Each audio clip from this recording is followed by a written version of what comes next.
Good afternoon, good morning, good evening, and welcome back to the weekly Armchair Sports Talk podcast. I'm your host, Keane, and again, with these many months that are advancing, Manchester United takeover talk is ramping up. Me and Kieran were just discussing off air about how many different stories have been popping up, X, Y, and Z, and how Kieran's been pulled from pillar to post in these last couple of months. But yeah, look, we're here today to talk all things, obviously, the Manchester United takeover, investment, and whatever it may turn out being. Obviously, no better person to join me here today than Kieran Maguire from the Price of Football podcast. First of all, Kieran, I suppose we talked back in November, just when the World Cup was starting, and we didn't think we were going to have a story to do back then. Obviously, months are after advancing, talks have advanced, and looks like there's a couple of parties looking to take over Manchester United. We've seen Sir Jim Ratcliffe, who we actually discussed back in November, and someone who is highly interested in taking over the club. Then obviously he's in I suppose cohesion with Ineos in this potential bid to take over Manchester United. Just talk to us about the framework of the Jim Ratcliffe bid and kind of what way that's potentially going to be structured, and does he have the financial capabilities to take over Manchester United, and is there a big onus on Ineos to kind of have a big part to play in this? I think if the Jim Ratcliffe deal does crystallise and it becomes serious, from what we're hearing in the press, that there's two options. First of all, you could buy all of the shares of Manchester United. That includes the shares which are owned by the Glazer family and all of the shares which are traded on the New York Stock Exchange. From the stories, and there's a lot of leaking taking place, and we're never quite sure how accurate these leaks are. But it looks as if Sir Jim is only interested in the shares which are owned by the Glazers. So therefore, those people who have bought shares on speculation, Manchester United shares were down around about as low as below $11 last August, for example. They're now trading at twice that. And they have been as high as 27. I think a lot of people have bought shares in the hope that whoever comes in will buy everything. And therefore, if you've bought at 15, I think realistically, you'd probably be looking at something like 27 to 30 to buy the club from the Glazers. Then there's a chance to make a lot of money.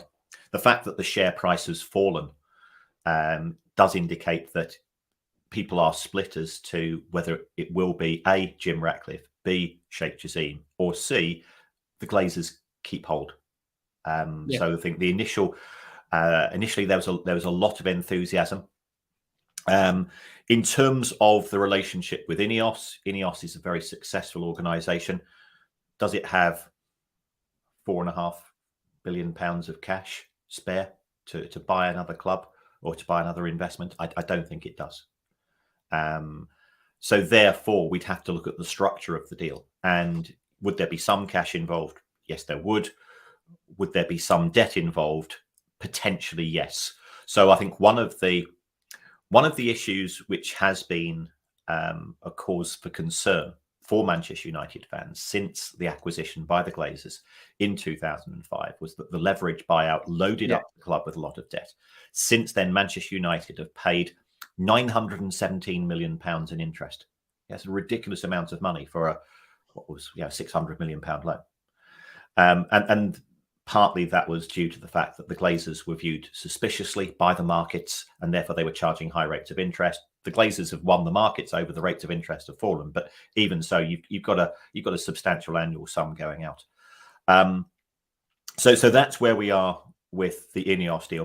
My gut feeling, if that is the chosen vehicle, you're not going to see the debt disappear, and in fact, the debt could increase. Then we have to ask ourselves, is there a problem with debt? And I've got to say that somebody with a sort of a vague finance background, I think people are overplaying the dangers. Spurs have borrowed a lot of money, and Spurs have got a brand new stadium. And that brand new stadium is making a fortune for Spurs. So if the money is borrowed for the right reasons, I don't think there's anything to fear. If the money is being funded to buy the club and you're not getting anything on top of that, then you've got costs but not necessarily any benefits.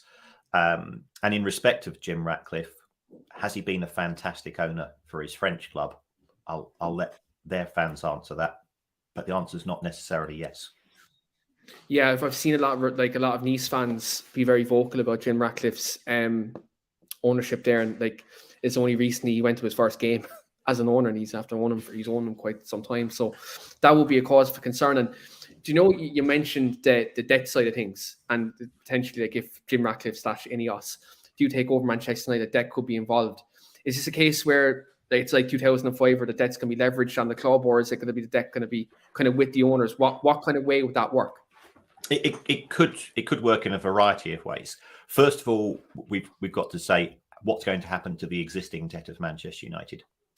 The lenders will have what's referred to a change of control clause, which means that they will assess the potential new owners, and if they feel worried, they can either A, increase the rate of interest which is being charged, or B, simply say, we don't want to deal with you, we want our money back. So that will be an issue between the Glazers, Sir Jim, and the lenders.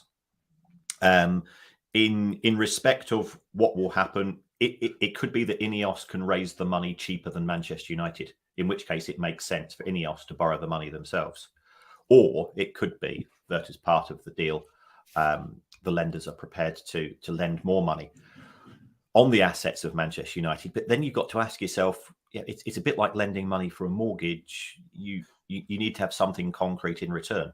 Old Trafford, just how valuable is it when you already borrowed £600 million? Yes, we know that the playing squad has a huge amount of value. The Manchester United, I think the squad cost, and cost and value aren't the same thing, but the squad cost is just shy of £1 billion now, which is a record for the club. And that's ignoring the fact that you've got players such as Rashford who came through the academy ranks, who therefore cost Manchester United nothing and are worth clearly a huge sum of money. So lenders will be looking carefully. They will know that if they are lending, they're not first in the queue if something goes wrong, because when you lend, you have sort of what we refer to as tiered lending. So therefore, if you're not first in the queue to get repaid, you're going to demand a bit of extra insurance in the form of higher interest rates. So I think it would be an interesting financial position. My gut feel, if it is the Ratcliffe / Ineos acquisition, then Manchester United potentially could end up with more debt than they have at present. But as I've said, debt itself is not something to worry about. It's what you do with it in terms of, can you meet your interest payments? Can you meet your capital repayments? And most lenders are quite happy to kick the repayments down the road, because if you're a good borrower, why not just carry on lending and picking up the interest every year? Yeah, that makes sense. And you mentioned, obviously, the debt couldn't necessarily cripple United, let's say it has in the past. Do you maybe when you look at the transfer debt, for example, is rumored, correct me if I'm wrong, is it 300 million Manchester United owe in transfer debt? Is that something that would, let's say, if Jim Ratcliffe, I don't know, it's a hypothetical question, but let's say if Jim Ratcliffe or Ineos do take over, is that debt still existing? Because we've seen obviously different reports where I know we'll touch on Qatar and Sheikh Jassim in a minute, but would that be something that may potentially could still be there, existing, and could potentially maybe hinder United in a transfer market in terms of FFP?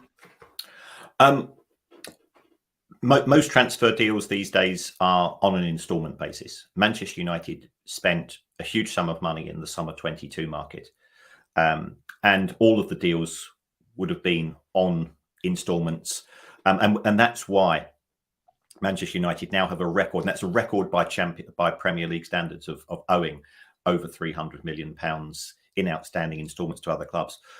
I don't see it necessarily being a problem for the summer 23 market. My only concern is we will be at the anniversary of the acquisition of Anthony, Casemiro, and so on, and therefore there will be large amounts of cash required to go out to those other clubs, and that will have cash flow implications. So that's why I think whatever is happening in respect of Manchester United, it's absolutely essential that it's sorted out as quickly as possible, because otherwise we've got an awful lot of uncertainty involved, and I don't think that's fair on stakeholders, especially the fans, because you want clarity.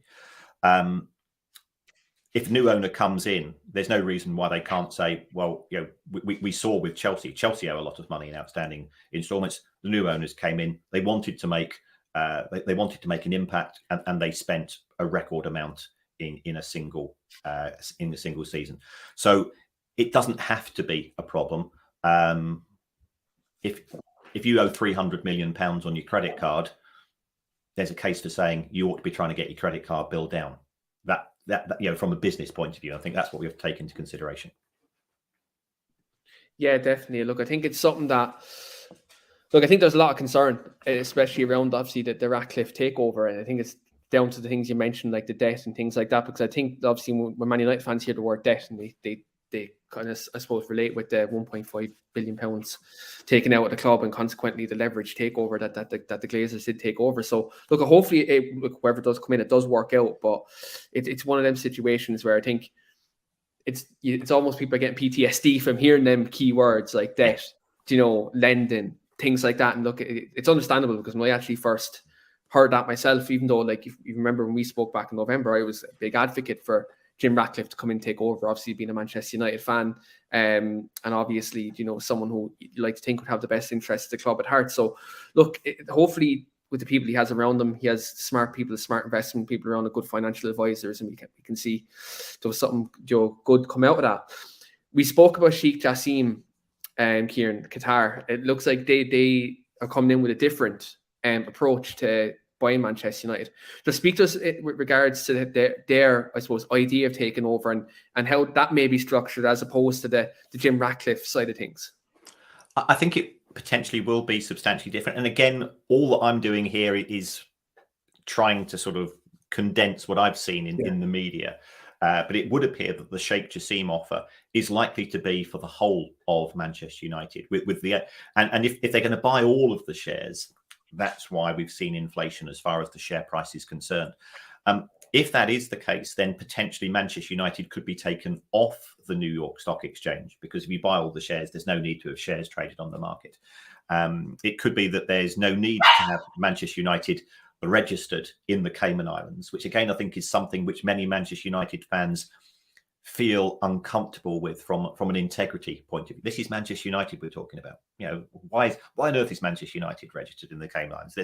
There's little justification in terms of transparency. And speaking as somebody that plays for Trafford Cricket Club and sharing a dressing room with lads from Gorton and Urmston and so on and Sale, they go, well, that's not the Manchester United way of doing things.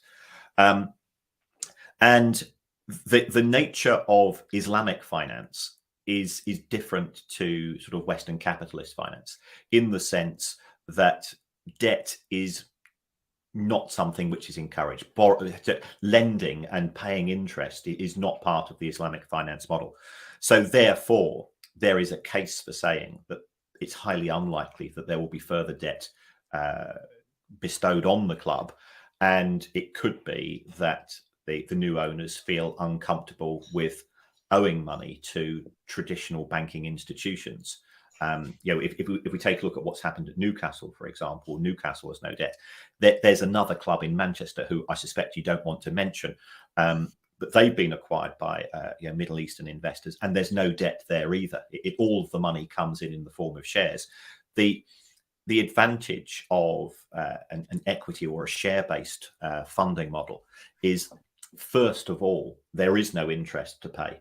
And secondly, there is never any obligation to pay back the shares. So from a cash flow point of view, there are some benefits here. Yeah, look, I think a lot of people will be, I suppose there's a lot of fans who have been very vocal in getting Qatar. And I think, look, there's other things outside, let's say, the financial scope of things that many United fans would have the concern of them coming in, obviously, with human rights issues. And we've seen kind of the controversy surrounding the World Cup that we had there as well. So look, that they're going to come with that. And I think with regard to that side, I do think they have to be very open on what their plans are and kind of what way they want to own the club. And look, again, ethically, I think there's a lot wrong what happens there.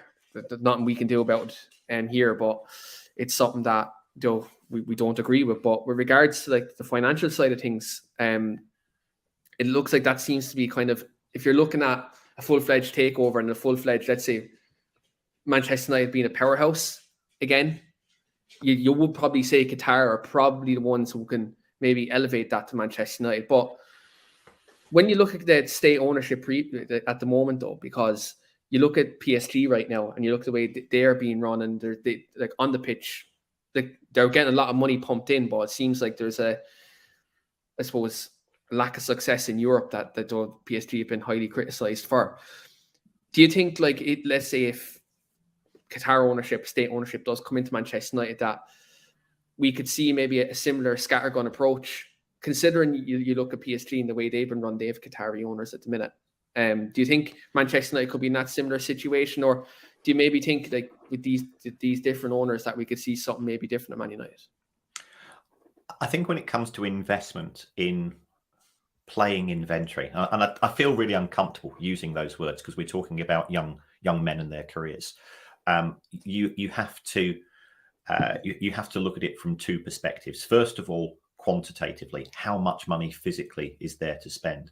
And I think the trap that many people fall into is that they assume, and I can understand the logic, is that more spending equals better spending. But what we have seen at other clubs is the use of, for want of a better phrase, the Moneyball approach, i.e. not spending as much money as you can, but identifying value. And also when you're recruiting players, recruiting across a model where it's not the most expensive player that you're trying to recruit. It's the player that fits in with the philosophy of the club. So therefore, it's a case of getting it right in terms of, will the new player complement the team? Will the new player fit into the style of play, rather than, does the player have a big social media profile? Does the player play for an existing big club? So, for the sake of transparency, I'm a Brighton fan. Now, we signed Moises Caicedo last year for £4 million. Manchester United were interested. But yeah, I remember this. But if Manchester United had signed somebody called Moises Caicedo, what would the reaction of Manchester United fans have been? £4 million for an Ecuadorian we've never heard of. That's the day. And the advantage for some of the smaller clubs is that we're grateful for whoever we sign. Whereas I think Manchester United fans expect, to a certain extent, a ready-made product. And you've seen with some of the signings who have come through this season, sort of below the radar, that doesn't have to be the case. And players who are now establishing them in the first team. So it is a challenge for the owners. Whether you like it as Manchester United fans, Manchester City have bought really well. How many duds? When was the last absolute? People said, "What about Jack? Jack Grealish is playing fantastically well at present." People have moaned about Haaland. Well, he's got 39 goals this season, and you've still got some people sniping away. Manchester United have too many Donny van der Beeks, Angel Di Marias, and can you name 3 players that Manchester United have signed, say, on the last 6 or 7 years, who you can say they have definitely increased the squad and they've increased their value? Bruno Fernandes, yes. Yeah, I'm about to say Bruno. And then you're going, well, some of them have been okay. Wan-Bissaka's done all right. Casemiro has. You can only say probably the recent ones, like, let's say Bruno, Casemiro, and Martinez as well, probably, when you look at, like, his quality. Now, you might look at Rafa Varane, like, if you look at his career, £34 million at the time, might, like, he had his injury record, but you actually look how he's exponentially improved United's defence. You could probably say Rafa Varane at that price, considering everything he's won in his career. Yeah. And Casemiro, you're not going to get any money for him when he leaves. Yeah. He's come, so from, it was a good deal for Real Madrid. It was a good deal for Manchester United. But City have tended to get it right an awful lot. Liverpool have done the same. And there's a reason for that, is that they have, they've got people with PhDs in astrophysics making decisions. And they are looking at analytics across a wide range of parameters, which we as fans don't understand. They look at data. We look at what we see on the pitch. Perhaps Manchester United has been too driven historically by scouts, manager gut reaction, and that means that you have a bit more hit and miss. If the new owners adopt more of a model in line with what we're seeing at some of the other clubs, given Manchester United's inherent spending power, because they are the biggest brand in football, and it's a horrible word to use, but I think you've got to be honest, and that's what they are in terms of ability to generate cash from sponsors and commercial partners. Then you get A, the amount of money, and B, the area. In terms of the amount of money on a net spend, Manchester United have outspent every club in the Premier League over the last decade since Sir Alex retired. It's there's just been too many duds, and that's the area that the club's got to address. And I think the new chief executive has effectively admitted that as well.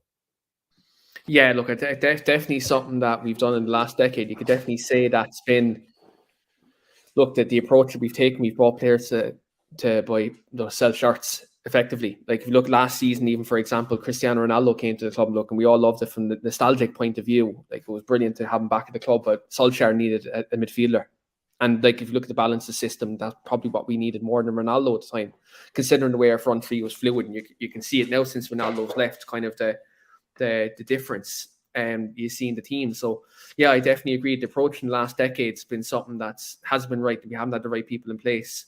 And like you look at Liverpool, they've had Michael Edwards obviously in recruitment there. Like obviously he's after leaving now, but he was someone who, in the background definitely done a lot to help improve their recruitment structure. Manchester City had things in place before Pep even came in, to suit his style of play. So look, there is definitely more things need to be done. It's not just, let's say, Qatari ownership come in and they pump $1 billion back into United. You need the right people spending the money. Like when you look at it, we paid 60 million for Di Maria, 90 for Pogba, 75 for Lukaku, and look in their own right, all good players. But I think there wasn't much thought behind some of the signings. And again, it's something that with new ownership, you need to see that structure come in and definitely pay off. But Kieran, obviously they're the two, I suppose, in the media leading candidates at the moment, obviously who've been most reported about. In the last kind of 2 weeks or so, Elliot Management Group has come in. There's been obviously reports there that they're going to come in being kind of an investment, not an actual takeover. In terms of Elliot Management, you'd have your ear to the ground in terms of the financial side of things. What would their involvement potentially be if they are to come in and invest? Would they kind of be, I suppose, in cohesion with the Glazers to kind of help invest in the club, help invest in maybe things like the existing debt of the club, or would they kind of be in the background to kind of, I suppose, give financial advice to the Glazers? I think Elliot are not interested in buying Manchester United. They are there to provide assistance, to provide professional advice, to potentially put together a conglomerate of lenders for all we know that there could be a third bidder who has the Rain Group, who have been tasked by the Glazer family to sell the club. They have asked the potential bidders to sign non-disclosure agreements. Well, Jim Ratcliffe went public. Sheikh Jassim went public. Yeah. From what I'm hearing, that there's been rumours of a third party. Now, some journalists I talk to say, well, actually, that's the Rain Group trying to big up the interest in the club and try to bid up the price from Jassim and Ratcliffe, but we don't know. So I think the Rain Groups the Elliot people are there to provide funds rather than there to become involved in the ownership of the club. So they'd be more kind of providing the funds to kind of, I suppose, help service the debt, help operating costs, kind of similarly to like the pandemic at the time where we need to take out loans to help the club operate. Would it be something kind of around them same lines? I think that's probably more appropriate. Yes, there's no indication that they are involved in a bid themselves. Yeah, that's not their area. They are more financial advisors. They are more interested in, and it could be that the other elephant in the room at Old Trafford is Old Trafford itself. Yeah.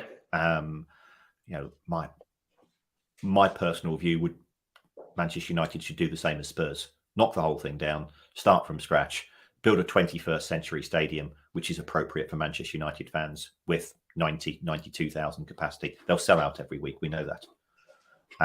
And then they can start, Manchester United are potentially going to be overtaken by Spurs in terms of ticket sale income, because I don't know whether you've been to the Spurs stadium. It's brilliant. It's one of those few things where you go into and you go, oh my God, this is how it should be done. And the whole purpose of that stadium is designed there to relieve you of cash. Even if you do the walk over the top, it's a bit like when you go to Disneyland and you have your photograph taken when you're halfway across the walk, and then when you get to the other end, it's there in the booth. Here's another £10 on top of the £25. And football's a dumb industry, because too many football clubs are only open 25 to 30 days a year. Well, Spurs, what they're trying to do is to turn that 30 into, you've got 5 Beyonce concerts, you've got NFL. They are trying to expand the number of days through which they can generate revenue. You can't do that at Old Trafford in its present form, and I'm not sure if you just add another tier here or there, it will particularly achieve much more than we've got at present. Yeah, it's something that I think there's a lot of debate as to what should happen at Old Trafford. Me personally, I think from a historic point of view, I wouldn't like to see it get knocked down, because obviously you have the parts of Old Trafford that are there since the war. Obviously you give the Munich tunnel there as well. There's things like that. I think for me personally, from a historic point of view, I wouldn't like to see happen. Now, personally, would I like to see the stadium be modernized? Absolutely. So obviously there's a lot of stuff that hasn't been repaired. Like Kieran, like you're on Twitter yourself, you've seen the leaks, you've seen some of the facilities. The toilets. Like that they're just only a few things. Like I go to Old Trafford often. There's leaks in the roof. There's there's leaks around electrical equipment. I don't know how the Manchester Council are leaving that happen, to be completely honest. But it's one of them. But look, it's a tough one. I think for me, we just need to see investment back into the Old Trafford. But also, you look at things like Carrington as well. Carrington's training ground is behind a lot of clubs at the minute. The women's facilities, as well, they need to be updated too. So I think whoever those come in, there's nearly £1 billion probably in investment, in that as well. But on that, Kieran, there's been great information, that we've got from you, in terms of this takeover. And look, for all intents and purposes, I just hope myself, we do get a takeover, and Manchester United finally, get rid of the Glazers, more or less. But one last question, Kieran, before you go. I know you support Brighton and Hove Albion, and you're doing fantastically well this season. And look, we had the chat pre-Christmas, and you're happy with him. There's a certain striker that plays for you, and he comes from my country, Evan Ferguson. There's a lot of Manchester United fans calling for him to sign the club, to sign for Man United. I've been watching him since he was at Bowes in Ireland. He's a brilliant player. How happy are you with Evan Ferguson at Brighton? And do you think he's going to leave the club anytime soon? They're going to tie him down to a new deal? He's a magnificent prospect. So was Aaron Connolly. Yeah. And I think there is a difference between the two players, is that Evan Ferguson is far more mature. Yeah, he sees himself as a professional athlete. Is he ready for the step up to playing for Manchester United in Champions League football? I don't know. I think I'm going to be biased. I think he's probably best staying at a club like Brighton as part of his development for a year or two. And then at the age of 18 now, going at 20 or 21, having had the experience of leading the line in the Premier League, the danger, if Evan Ferguson doesn't score for 6 games for Brighton Hove Albion, doesn't matter, because we've got I think he's got 5 goals. Danny Welbeck's got 2 in the Premier League. Well, and there's no pressure. What you don't want is the weight of expectation. So is he going to? He's not going to spend the rest of his career at Brighton. He is going, in my opinion, he is going to end up at a what I'd refer to as a destination club, the likes of Manchester United, Liverpool, City, Chelsea. We know how the game works. He was brilliant last night when he came on as a substitute against Crystal Palace. His ability to roll defenders, his ability to hold the ball up. He's got a good predatory style. He can do the 6 yard. He can do the Haaland type goals, and that's not a criticism of Haaland, but you look at the number of yards. If you added, he scored those 5 goals on Tuesday night. If you add up the number of yards he was from the goal together, it wasn't that many. But it's a case of he's good at being at the right place at the right time, and to a certain extent that can't be taught. So I think he'd be a fantastic player. Yeah, he's brilliant, and I'm just hoping today, I'm praying that literally Stephen Kenny calls him up to the Ireland squad, because there's a lot of talk that England are calling him up, and if I see another Jack Grealish or Declan Rice situation, I'm going to cry, because we've been crying out for a striker since Robbie Keane, since he retired. So hopefully he can claim for Ireland. And look, to be fair, he's done great with Brighton. Even for me personally, stay to Brighton for another year or two under De Zerbi, develop, and then come to United. It'd be something great, because I do think he's complete. Like he was playing first team football at 15 years of age for Bows in the League of Ireland. So you can see by the size of him and everything, he's very mature. But I had to ask you that question, because I know you're a Brighton fan. And I know you don't like to talk about the football side of things, but I would have been remiss, Kieran, if I didn't ask you. Absolutely. Of top 3, and also kind of push the button to see if I can get them to come to the club.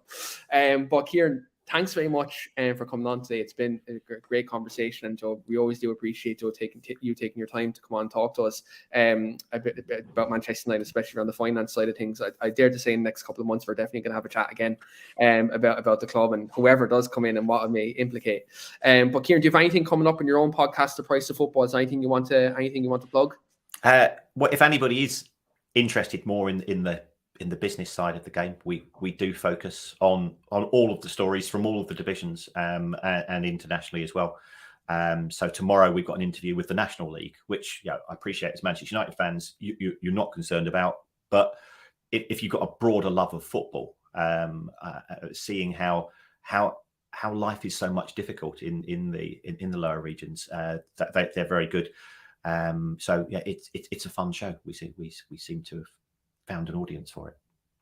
Yeah, and look, the finance side of football, if you want a deeper understanding, not just about transfers and stuff like that, but how clubs operate, it's definitely something to check out. And I will drop the video, the podcast link in the video description, so do make sure to check that out as well. But thanks very much, everyone listening. Hope you all have a good weekend as well, and hopefully, please God, Manchester United get through in the Europa League tonight as well. But thanks very much, everyone, for watching, and we'll see you later on.